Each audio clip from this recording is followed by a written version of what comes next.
Hello दोस्तों, मेरा नाम अमित गोस्वामी है। एक बार फिर आपका मेरे चैनल पर स्वागत है। अगर आप मेरी वीडियोस देख रहे हैं तो उसके लिए बहुत बहुत धन्यवाद, बहुत बहुत शुक्रिया। क्योंकि आप लोग वीडियोस देख रहे हैं, इससे मुझे बहुत सपोर्ट मिलता है, बहुत मोटिवेशन मिलता है। आपको करना क्या है, आपको चैनल को सब्सक्राइब करना है, बेल आइकन को दबाना है, और जो भी आपकी क्वेरीज हैं related to hotel management, career growth, college या इसके अलावा और भी बहुत सारी चीज़ें ऐसी हैं जो मैं नहीं याद कर पा रहा हूं, तो मुझे आप लोग हेल्प कीजिए। आप मेरे चैनल को लाइक कीजिए, सब्सक्राइब कीजिए, कमेंट कीजिए। मैं डेफिनेटली आपकी क्वेरीज को क्लियर करने की कोशिश करूंगा, आपको बेस्ट टू बेस्ट रिजल्ट देने की कोशिश करूंगा।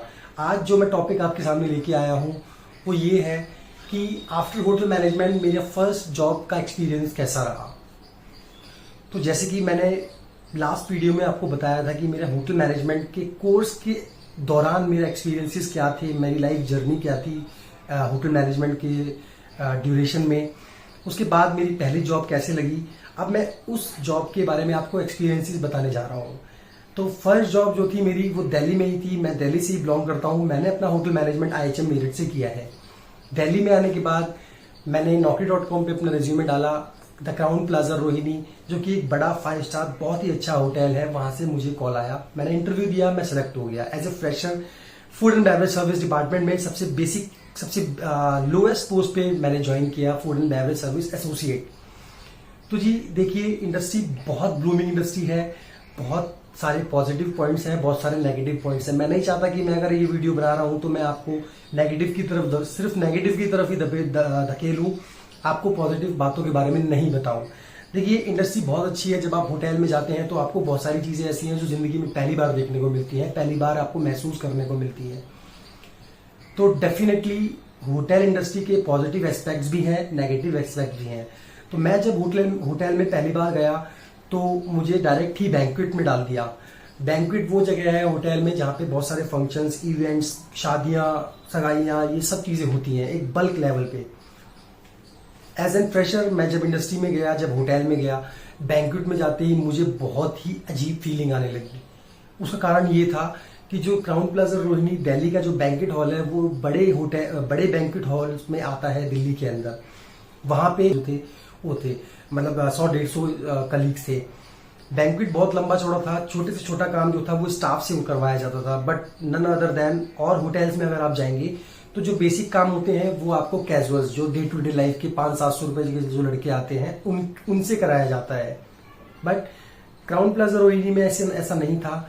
वहां पर जो डे टू डे लाइफ थी, लाइक जैसे क्लियरेंस करना, चीजों को स्टोर से लेके आना, सेटअप लगाना, या उसके अलावा अगर आपको सेटअप क्लियर करना है तो बैंक्वेट्स में बल्क में काम होता है। तो यकीन मानिए आप 12 से 14 घंटे की शिफ्ट करते ही रहेंगे। काम इतना होता है कि आपको आराम करना, खाना खाना भूलना पड़ेगा।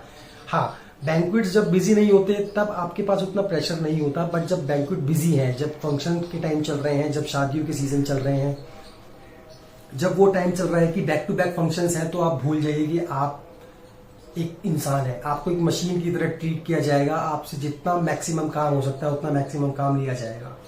But different point of view से अगर मैं देखूं तो मुझे चीजें पता लगी कि भाई शादी में जाकर खाना खाना तो कितना आसान होता है, लेकिन उन लोगों की मेहनत का क्या जो पीछे से हमारे लिए ये सब चीजें अरेंज करते हैं। पहली बार जिंदगी में पता लगा कि हर चीज के दो व्यूज किस तरीके से हो सकते हैं। खुद महसूस किया जब पता लगा। इसके बाद मैं बात करता हूँ, मैंने मैनेजर से बात करी, बिकॉज मैं 1 महीने में पूरी तरीके से टायर्ड हो गया था। अब मेरा ये बैड लक समझ लीजिए कि मैं उस टाइम पे इंडस्ट्री में गया जब थोड़ा सा वर्क प्रेशर बैंक्वेट्स के अंदर ज्यादा था।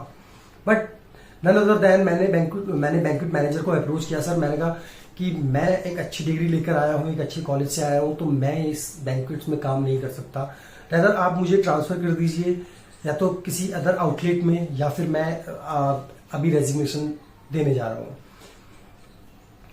मेरे बैंक्वेट मैनेजर ने मुझे सपोर्ट किया। बहुत ही अच्छे इंसान थे। मैं नाम उनका बता देता हूँ, मेनपाल सिंह नाम है उनका। इंडस्ट्री में बहुत ही पुराने सज्जन है, बहुत ही अच्छे से सिचुएशंस को मैनेज करते हैं, और दिल्ली के एक बहुत बड़े होटल में उस वक्त बैंक्वेट मैनेजर थे।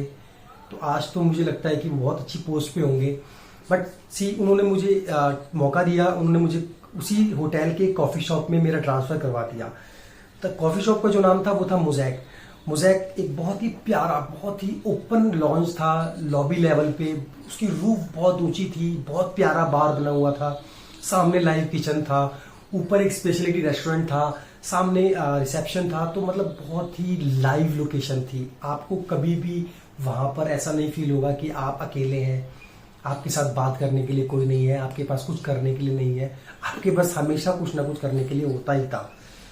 वहां पर मैंने करियर स्टार्ट किया, बट प्रॉब्लम्स तो हर जगह ही होती हैं।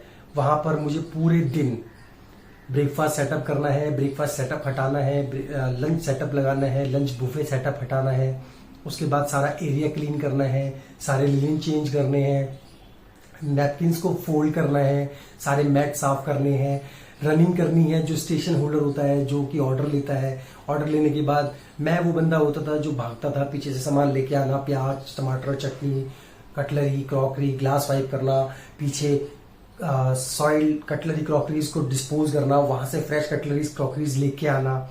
ये सारी डे टू डे लाइफ थी। मतलब कि 10 घंटे कम होते थे, इतना सारा काम होता था। उसके बाद ये सब चीजें करने के बाद मैंने डिसाइड किया कि मैं अब चीजों को प्रैक्टिकल नॉलेज से ज्यादा, प्रैक्टिकल काम करने से ज्यादा अब थ्योरेटिकल नॉलेज पे मैं काम करूंगा अपने। तो मैंने मेन्यू लेके उसको पढ़ना शुरू किया, क्योंकि डे टू डे ब्रीफिंग होती थी। उस ब्रीफिंग में बहुत सारी चीजें ऐसी होती थी जो आपसे डेली लाइफ के बारे में पूछा जाता था। एज ए फ्रेशर मेरे ऊपर हमेशा प्रेशर रहता था कि मैनेजर कुछ ना पूछ ले, सुपरवाइजर कुछ ना पूछ ले। तो इस तरीके से डे टू डे लाइफ में मैंने बहुत गालियां खाई, बहुत गलतियां करी। बहुत सारी सिचुएशंस ऐसी हैं जहां पर मैं अटक जाता था, मेरी कम्युनिकेशन उस लेवल की नहीं थी, तो मुझे बहुत जगह एम्बेरस फील होना पड़ा।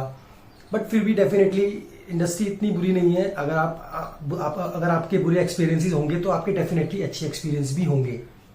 मेरे साथ भी ऐसा होता था। न्यू फेज था, न्यू जनरेशन थी होटल के अंदर।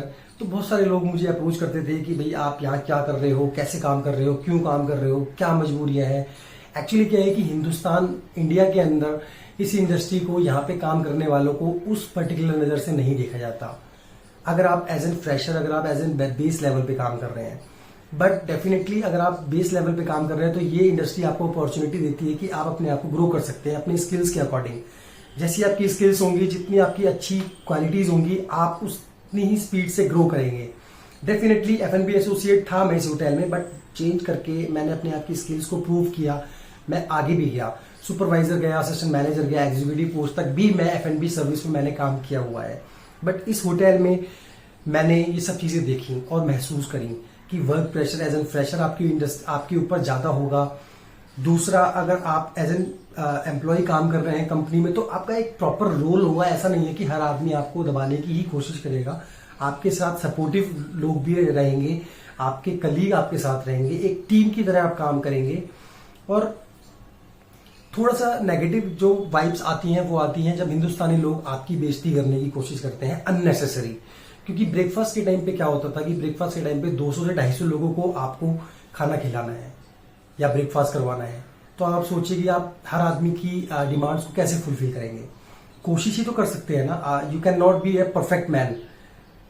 आप कोशिश करते रहिए, आप ट्राई करते रहिए, जैसे कि मैंने किया। गालियां या फिर मेरी कमियां या मेरी गलतियां वो रोज ही होती थी, उसमें ऐसा कुछ भी नया नहीं था कि मैं वो काम पहले ही कर चुका था।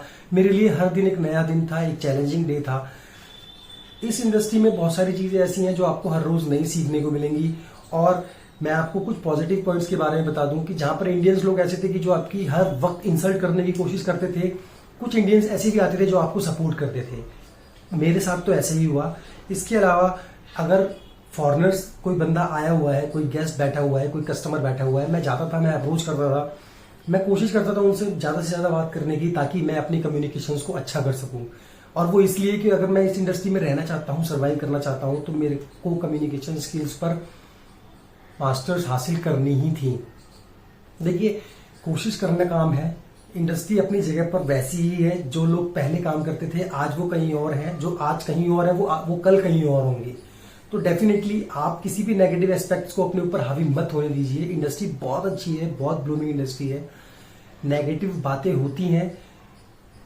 मैं आपको एक छोटा सा इंसिडेंट बताता हूँ। एक लड़की थी, वो पोर्चुगीज से हमारे होटल में ट्रेनिंग करने आई थी। मैंने देखा कि जब भी बिजी होता था, जब भी बहुत ही बिजी सिचुएशन होती थी, तो वो पूरे जोर शोर से काम करती थी, पूरे एक्साइटमेंट में बहुत अच्छे से बहुत फास्ट काम करने की कोशिश करती थी। बट गलतियां किससे नहीं होती, उसको गेस्ट कुछ बोल देता था या अगर मैनेजर कुछ बोल देता था, वो अकेले में जाके बहुत रोती थी। लेकिन डेफिनेटली 10 मिनट बाद, 20 मिनट बाद उसके अंदर वही एनर्जी होती थी।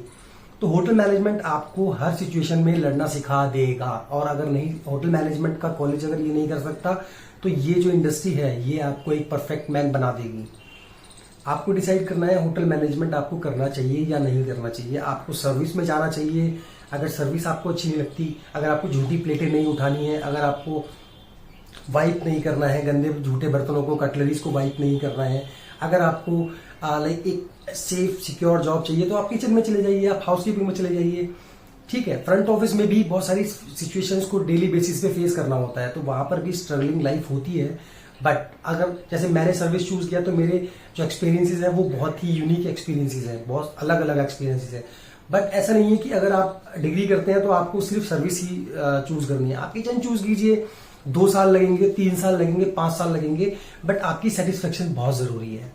मैंने सर्विस चूज इसलिए करी बिकॉज कि मुझे सैलरी तो चाहिए ही चाहिए थी। मुझे पता था कि सर्विस इंडस्ट्री में आपके वर्क को रिवॉर्ड दिया जाता है, यानी कि टिप्स के चांसेस होते हैं, यानी कि सर्विस चार्ज के चांसेस होते हैं। और सर्विस चार्ज अभी मोस्ट ऑफ द होटल से हटा दिया गया है because of the request, but उस टाइम पे सर्विस चार्ज था। तो आपकी सैलरी के साथ साथ आपको फाइनेंशियल सपोर्ट बहुत अच्छे से मिलता है अगर आप सर्विस इंडस्ट्री में काम करते हैं। इसके अलावा आपके ऊपर है कि आपने अगर डिग्री करी है तो आप किस डिपार्टमेंट में जाना चाहते हैं। ये मेरी फर्स्ट जॉब का पहला एक्सपीरियंस जो मैंने आपको बताया। इससे अगर आपको मदद मिली है तो प्लीज मैं आपसे रिक्वेस्ट करूंगा कि मेरे चैनल को सब्सक्राइब कीजिए, लाइक कीजिए। अगर आपको थोड़ा सा भी कुछ यूनिक कॉन्सेप्ट या कुछ यूनिक चीजें आपको जानने को मिली है मेरे थ्रू, तो मुझे बहुत खुशी होगी। मैं अगर आप मेरे चैनल को सब्सक्राइब करते हैं, लाइक करते हैं, तो मुझे मोटिवेशन मिलेगा एक नई वीडियो बनाने के लिए। धन्यवाद।